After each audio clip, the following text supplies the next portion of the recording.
Assalamualaikum warahmatullahi wabarakatuh. Saya Nurmala Sari Latifah dengan NPM 2231003 akan menjelaskan tentang tugas UTS saya yang berupa video dengan menjelaskan beberapa hal, yaitu pada mata kuliah analisis kurikulum. Kemarin saat UTS saya mengerjakan RPP atau modul ajar dengan tujuan pembelajaran, yaitu peserta didik diharapkan terlibat aktif, penuh tanggung jawab, disiplin, bersikap jujur, percaya diri, dan pantang menyerah selama kegiatan pembelajaran, serta peserta didik dapat dengan tepat mendefinisikan relasi, menyajikan relasi dengan diagram panah, diagram kartesius, dan pasangan berurutan, mendefinisikan fungsi, mengidentifikasi relasi yang merupakan fungsi dan bukan fungsi, menyajikan suatu fungsi dengan diagram panah, pasangan berurutan, rumus fungsi, tabel, dan grafik, dan menentukan nilai suatu fungsi, menentukan solusi dari masalah yang berkaitan dengan relasi dan fungsi, serta mengsketsa grafik fungsi pada bidang koordinat kartesius. Lalu, untuk karakteristik peserta didik yaitu ada beberapa. Yang pertama, peserta didik dapat menjelaskan definisi relasi dan fungsi. Peserta didik dapat menyajikan relasi dan fungsi dalam bentuk diagram panah.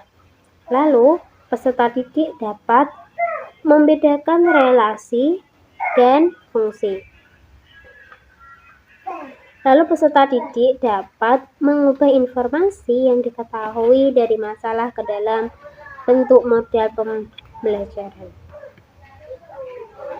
Kondisi yang dihadirkan guru yaitu dalam pembelajaran itu diawali dengan berdoa bersama, lalu mengabsen peserta didik dan memberikan sedikit motivasi, lalu memberitahukan tujuan pembelajaran hari ini, dan memulainya dengan menayangkan PPT interaktif yang berisi tujuan pembelajaran, materi prasyarat, dan kuis sederhana seperti pertanyaan pemantik.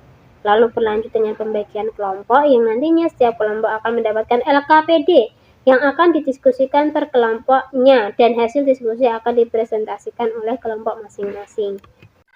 Penjelasan kesesuaian kondisi dengan tujuan pembelajaran dari sudut pandang tuntutan ke-13 ataupun KUMER atau kurikulum merdeka. Keterkaitan antara kondisi dan tujuan pembelajaran yaitu agar pembelajaran berjalan sesuai dengan kurikulum merdeka yang membentuk siswa memiliki sikap aktif dan membentuk profil Pancasila, yaitu beriman kepada Tuhan Yang Maha Esa, bergotong royong, berkebinekaan global, berpikir kritis dan kreatif. Lalu penjelasan untuk inovasi yang tertuang dalam tujuan pembelajaran ditinjau dari sudut pandang pembelajaran berbasis TPEK dan HOTS. Nah, dalam pembelajaran ini, dari sudut pandang TPEK sudah menggunakan teknologi seperti PPT interaktif, kemampuan pedagogik guru, konten atau materi yang harus dikuasai, dan knowledge seperti pengetahuan tentang teknologi dan konten maupun metode pembelajaran yang akan dilakukan guru. Dari sudut pandang HOTS, pembelajaran ini pun menuntut peserta didik untuk dapat berpikir kritis dan berpikir tingkat tinggi dengan memahami tahap demi tahap soal atau materi pembelajaran yang didiskusikan.